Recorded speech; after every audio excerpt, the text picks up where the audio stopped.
What's the meaning of blinkered?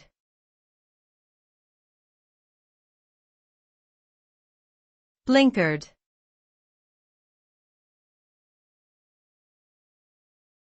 Blinkered.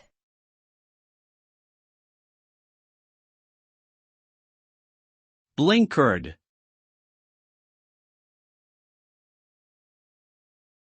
Blinkered.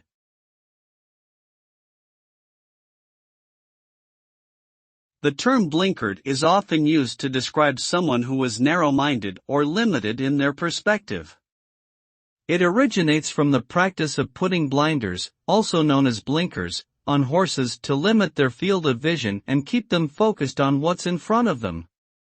When applied to people, it suggests that they are similarly restricted in their thinking, unable or unwilling to consider other perspectives or possibilities.